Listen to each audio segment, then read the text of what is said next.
With all the details on this and more, I'm joined by Russell Myers. Russell, I'm probably more than a little biased here, but this looked like a great visit. What were the highlights?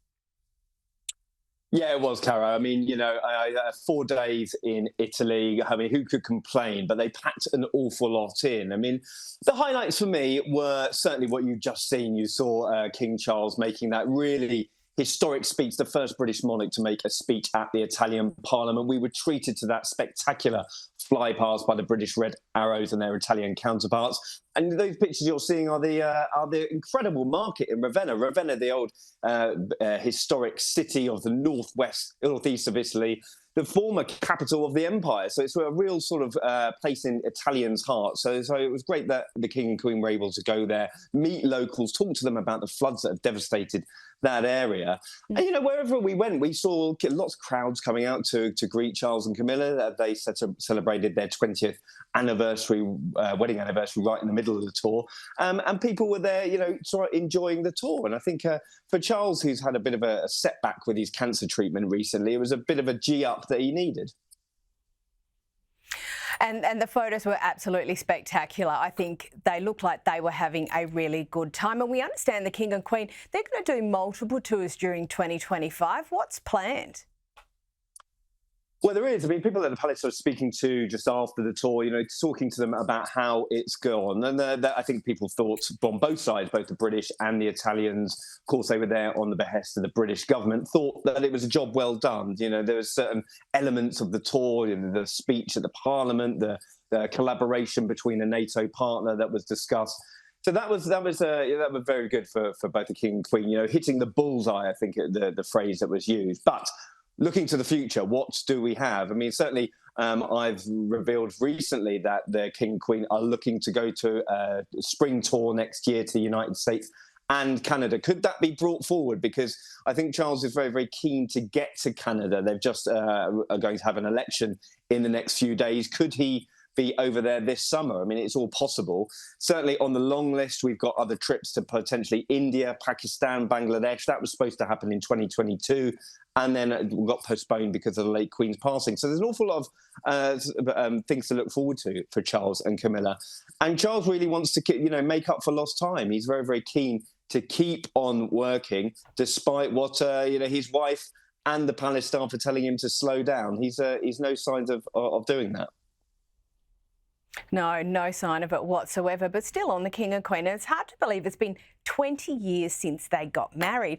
As you look back, and you've been doing this a long time, what are the most notable moments for you? Well, I think when you look at their relationship and what it has all had to endure, it's been quite a journey, a bit of a roller coaster. And you look at Camilla's transience from being public enemy number one, really, to really being welcomed into the hearts and minds of not only the British public, but the people all over the world. And she has really had to sort of roll up her sleeves and get on with the job. She's definitely no fuss in that sense. And she gives Charles real comfort, I think, a real sense of humour. We were speaking to Camilla this week about what was the secret to their 20-year partnership. And she said friendship and laughter. And I think when you look at the periods throughout their life, Camilla has been a great supporting act and really now gone on to explore the themes that she's really, really interested in. But laughter and friendship is what is absolutely the bedrock of their relationship. And dare I say, the bedrock of the monarchy, because Charles, in order to be confident in his role, needs to enjoy it. And I do think when you look at him in Italy or on engagements at home and abroad like I do, you can see him enjoying the job, and that's got to be good news. And that's very important. And you think it has been a turbulent time, less so in more recent years. But if you've got that friendship that underpins it, it makes it all the worthwhile. Now, on to other things. And it's been reported this week that the former bodyguard to Princes William and Harry has passed away. We understand there's some tension around the funeral. Is that right? Well, it's interesting. I've seen those reports, people close to Harry saying that he would potentially not be allowed to go to the funeral of Graham Cracker. Graham Cracker was a police officer that worked in the Metropolitan Police for several decades, over 15 years as a Royal Protection Officer. He was with them in the hearse and walking behind their mother's coffin when Princess Diana passed away. So, Harry's written about Graham Cracker in his book. They called him Crackers. He thought that him and William found that hilarious at the time. They were very, very close to him. They had this bond with their protection officer. So I would expect, them to go to his funeral.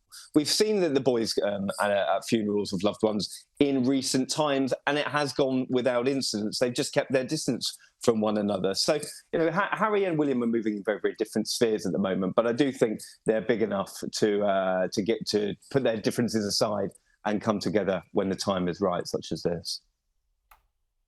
Let's hope so. Now, we know that Harry was in London this week, and after the hearing of his court case, he visited war victims in the Ukraine. Can you tell us about this visit to the Ukraine, that is? Well, yes, indeed. It's really interesting, this, because nobody knew about it until he had left the country. I mean, they put out footage and his meeting of wounded veterans at the Superhuman Centre in Lviv in Ukraine. It's his first trip to Ukraine, which I was quite surprised at.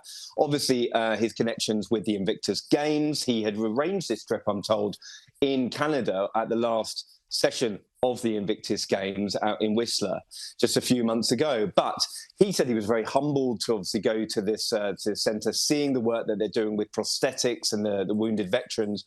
And of course, the war still raging in Ukraine as well. So a very, very important time for Prince Harry and a very important time for the country. We've seen the royal family give huge support for Ukraine, but the Prince and Princess of Wales have been to several engagements.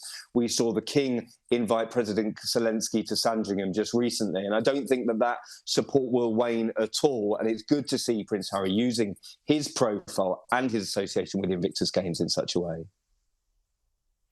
Indeed. Look, Harry is always at his best, and he always looks, he's most engaged when he's doing things like that. Now on to Prince William, and we know how much he loves his football. Here is a snippet of him from this week. Well, I've got my son here as well, so I'm on best behaviour as well. But I thought, it's been 43 years since anything like this has happened in my generation as a Villa fan, and I want George to experience a night out away from home in a big European competition. I hope it's not 43 years since the next time it happens, but I think those memories are really important to create, and bringing him along tonight is a big deal for me. With so much serious stuff going on in the world, it's always good to see the fun side of the royals and something that fathers and sons can do together. It's good for their relatability. Well, isn't it just? I mean, great for their relationship, but this is PR gold. I mean, William took George to the Champions League quarter-final, Aston Villa, his team, which, haven't been, as he said, it's been 43 years since they were reaching the dizzy heights of this sort of competition, but they've had a fantastic season. And William is a real football fan. I mean, if anyone hasn't seen this interview, he was taking part in a sort of pre-match chat with two former players who are now commentators for the broadcaster TNT. And he gave a great account of himself. He was talking about tactics. He was talking about the team and the team bonding and the conversations he'd had with the Aston Villa manager. And of course, he is patron of the Football Association in England. So he is a knowledgeable guy.